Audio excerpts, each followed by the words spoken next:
2021년 새해 시작하는 첫 주간입니다. 기쁘고 즐거운 복된 소식이 여러분들 가정에 가득 전해지시길 바라며 모두가 어려운 이 시기 잘 극복하여 새해에는 더 건강한 모습으로 뵙기를 바랍니다. 하나님께서 우리에게 주실 말씀은 누가복음 1장 21절에서 25절 말씀입니다. 거룩하신 하나님의 말씀입니다. 백성들이 사가랴를 기다리며 그가 성전 안에서 지체함을 이상히 여기더라. 그가 나와서 그들에게 말을 못하니 백성들이 그가 성전 안에서 환상을 본 줄 알았더라. 그가 몸짓으로 뜻을 표시하며 그냥 말 못하는 대로 있더니 그 직무의 날이 다 되매 집으로 돌아가니라. 이후에 그의 아내 엘리사벳이 잉태하고 5달 동안 숨어 있으며 이르되 주께서 나를 돌아보시는 날에 사람들 앞에서 내 부끄러움을 없게 하시려고 이렇게 행하심이라 하더라. 아멘. 오늘 본문은 사가랴와 엘리사벳 부부의 이야기로 시작합니다. 이 부부가 세례 요한을 얻기까지 하나님께서 어떻게 성령의 역사를 하시는지 보여주심으로 말미암아 자식이 없는 부부와 소원을 위해 기도하는 가정에 큰 위로와 소망의 말씀이 되시기를 바랍니다. 사가랴는 아비야 반열에 속한 제사장입니다. 엘리사벳 역시 아론 자손 가문의 딸입니다. 요즘 표현으로 말하면 상위권에 속한 가문들끼리 결혼을 하여 부부가 되었습니다. 하지만 이들에게는 하나님의 축복을 상징하는 자식이 없습니다. 당시 이스라엘 민족의 관습으로 볼 때 자식은 여호와의 기업이며 축복입니다. 자식이 없다는 것은 하나님의 징벌로 여겨 매우 수치스러운 일로 여겨지는 그러한 시대였습니다. 제사장의 은퇴 시기는 모세 율법에 따라 50살로 정해져 있습니다. 사가랴가 제사장으로 일을 하는 것을 볼 때 아직 50세가 안 되었다고 볼 수 있습니다. 중동 지역의 결혼 풍습은 그때나 지금이나 이른 나이, 즉 청소년기에 결혼을 하고 임신을 하고 출산을 합니다. 그 시대로 볼 때 두 부부의 나이가 많은 편에 속한다고 하는 것이지요.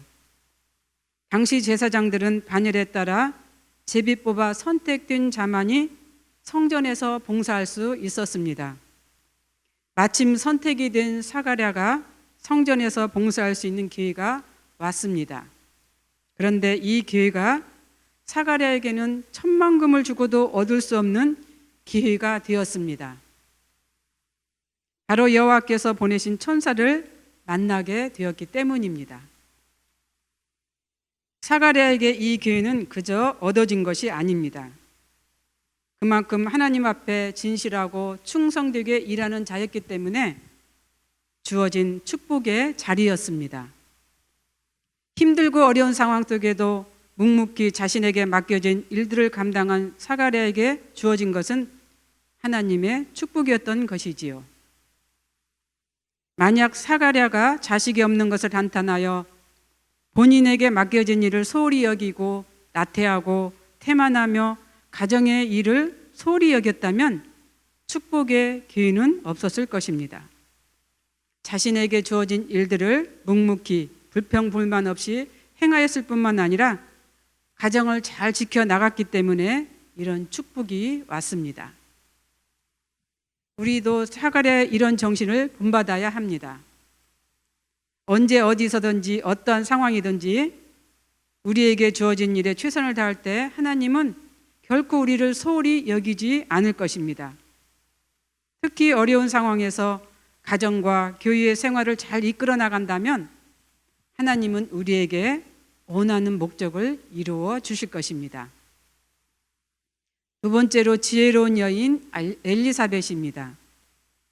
훌륭한 가문에서 자라난 엘리사벳 역시 온유하고 겸손하며 지혜로운 여인이었습니다.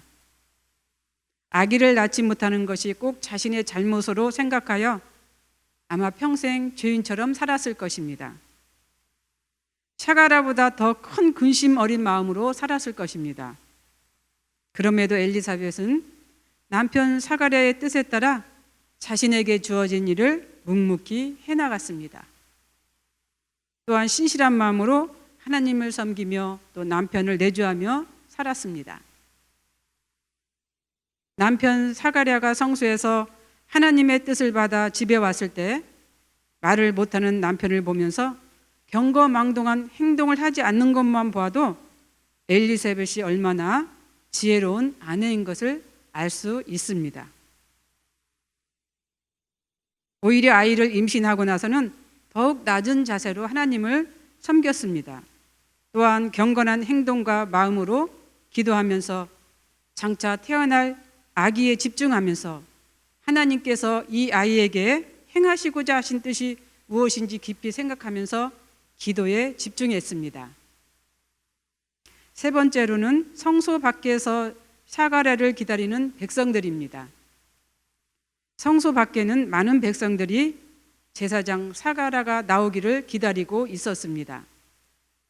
그 이유는 성소 안에서 분향을 마친 제사장이 나와서는 밖에서 기다린 백성들을 향해서 아론의 축복 의식 선포를 베풀기 때문입니다.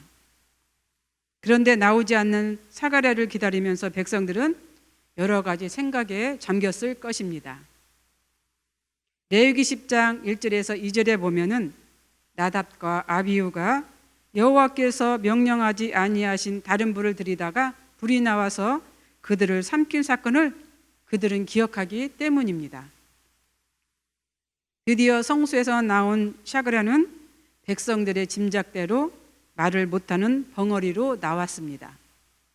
하나님의 이상을 본 것을 깨달은 백성들은 아마 하나님께 벌을 받았다라고 생각했을 것입니다. 하지만 여긴 하나님의 큰 뜻이 숨어 있습니다. 물론 천사와의 대화에서 표적을 요구한 사가랴였지만 이 표적은 하나님께서 천사를 보내셨다고 하는 증거이며 천사의 예언이 분명하다는 것을 보여주기 위한 징표였던 것이지요. 우리도 때로는 소원을 이루기 위해서 최선을 다합니다. 그러나 그 소원이 이루어지지 않고 자꾸만 늦어지고 희망의 기미가 보이지 않으면 실망하고 낙담합니다. 더 나아가서는 불평과 불만을 하지요. 하지만 사가랴와 엘리사벳은 자신들에게 닥친 극한 상황에서도 그 일을 세상적인 가치에 관심을 두지 않고 하나님께 소망을 둠으로 하나님의 축복을 받았습니다. 새로운 한 해가 시작됩니다. 사가랴와 엘리사벳 부부의 소원은 자식이었습니다. 하지만 오늘을 사는 우리에게도 자식을 갖는 것만큼의 가장 큰 소원이 있을 것입니다. 올 한 해 그 소원을 이루기 위해서 우리가 해야 할 일들을 성실하게 잘 감당한다면 공의로우신 하나님은 반드시 그 소원을 들어주시고 길을 열어주실 것이라고 하는 생각을 저는 갖습니다. 올 한 해 우리도 이런 복을 받는 사람들이 되었으면 좋겠습니다. 감사합니다. 기도하겠습니다. 사랑의 하나님, 감사합니다. 어떠한 상황에도 절망과 낙심을 하지 않고 자신에게 맡겨진 일을 꿋꿋하게 지켜낸다면 공의로우신 하나님은 반드시 그에 따른 결과를 얻게 하신다는 사실을 오늘 말씀을 통해 깨닫습니다. 올 한 해 우리에게 이런 축복이 있게 하옵소서. 반드시 하나님께서는 우리의 소원을 이루게 하신다는 사실을 믿고 오늘 또 힘찬 발걸음을 내딛는 하루가 되게 하옵소서. 감사를 드리며 예수님 이름으로 기도드립니다. 아멘.